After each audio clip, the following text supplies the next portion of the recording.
I intended to do this video a couple weeks back, but with the holidays, family, just really haven't had the time, especially with work, because I do have a real job.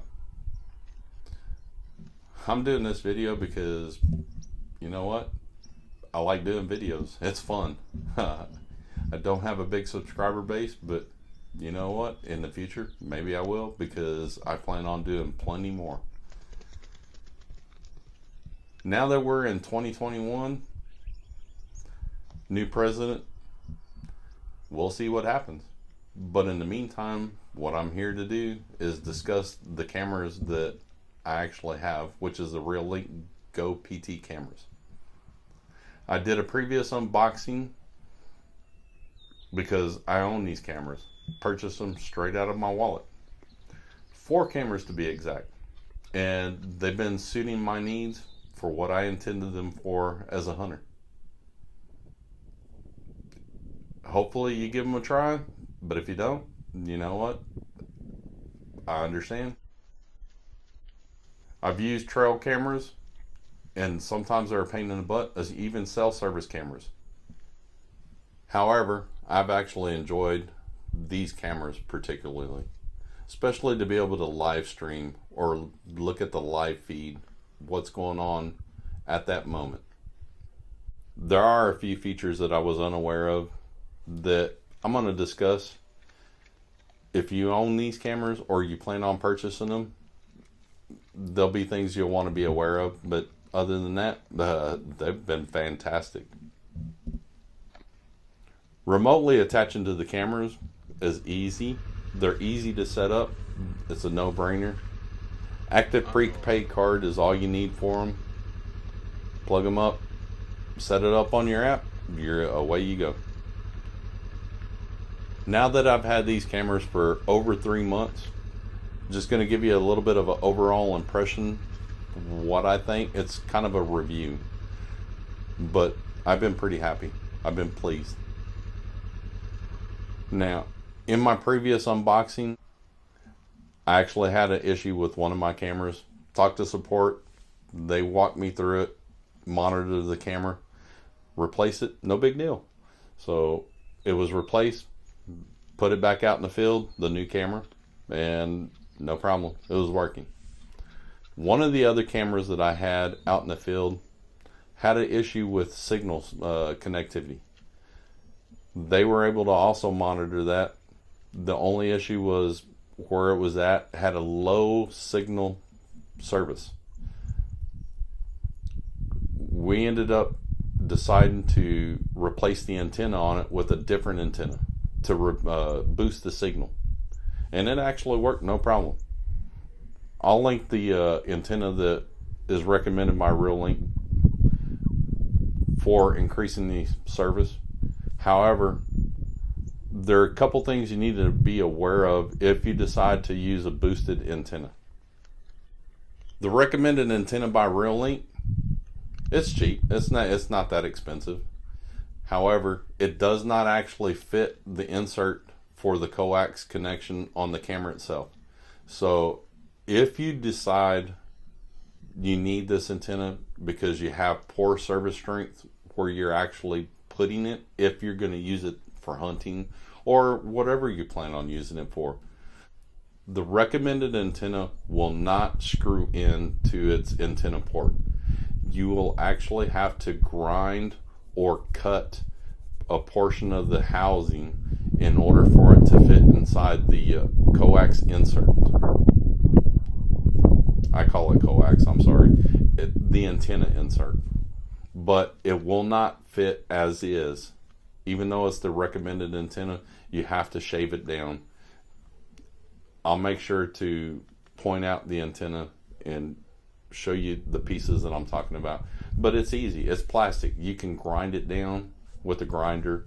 You can cut it with a knife, shave it down to make it smaller so that it actually will fit inside where you're supposed to screw the antenna into the camera. When you're remotely attached to the camera to access the playback footage, especially if you want to download the footage to your phone while you're away from the camera, you're just remotely attaching to it, you're only going to get the 640 version of the video that's on the camera. It's not high quality, but it's quality enough that you still can see all the details that you're looking for if you're using it for hunting, especially if you're wanting to monitor deer, wildlife. It still works fine.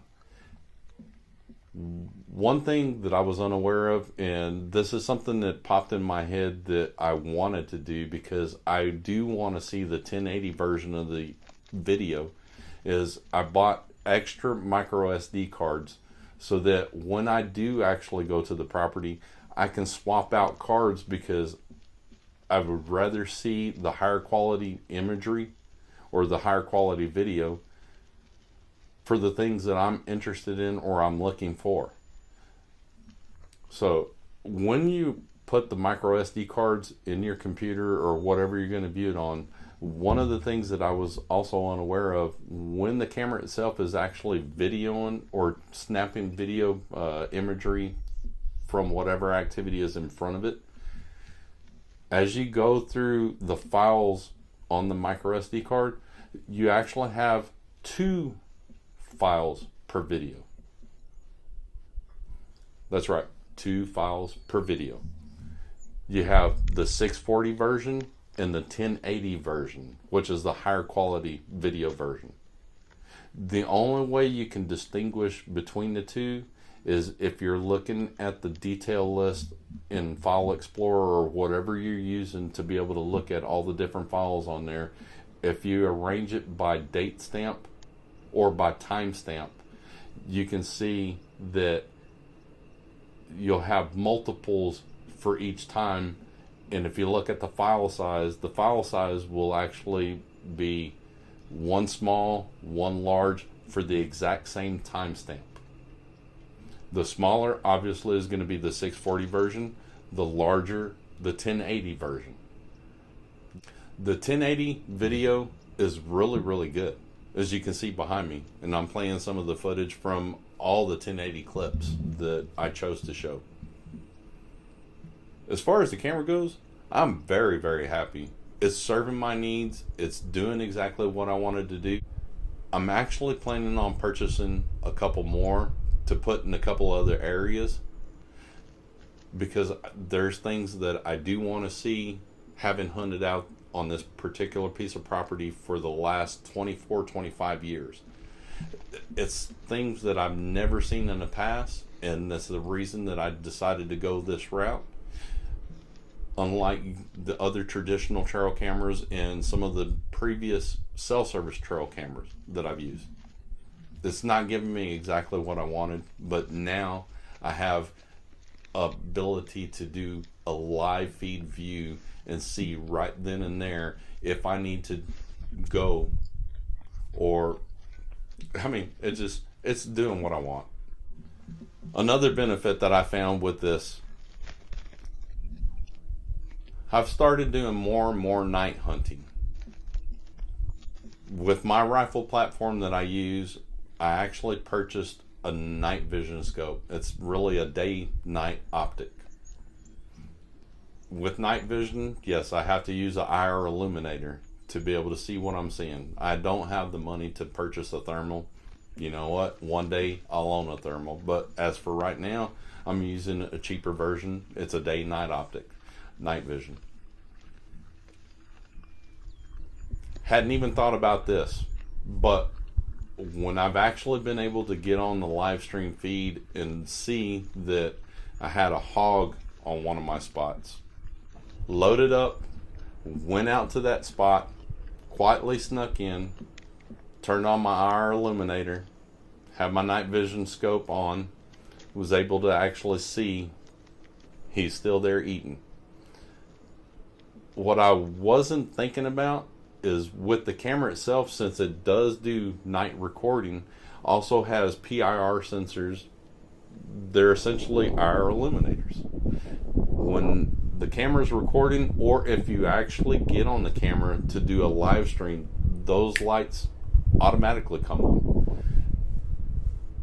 My night vision optic was also able to pick up the IR illumination from the security camera itself. And yes, we're talking about the Reolink camera, or any camera that has IR bulbs on.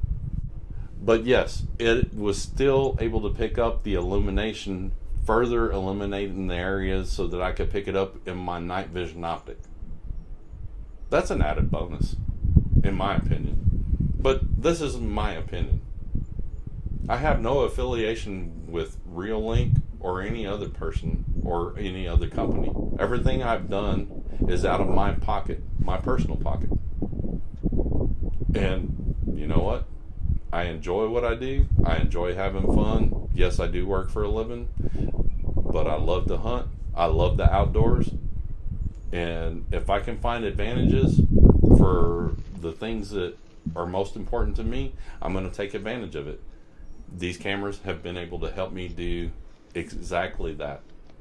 I've actually done more this past 2020 year as far as hunting that has made me happy. I've had more successes this past 2020 year that's been phenomenal, unlike the past 4, 5, 6 years. So, would I recommend this camera? Absolutely. If you don't own one, maybe you should check into it. Buy one if you can afford it. Buy multiple. But until then, I hope you enjoyed this. This has been a 3-month, really, it's been over 3 months that I've had these cameras, but it's my 3-4 month impression of what these cameras have done for me. And until then, we'll see you next time.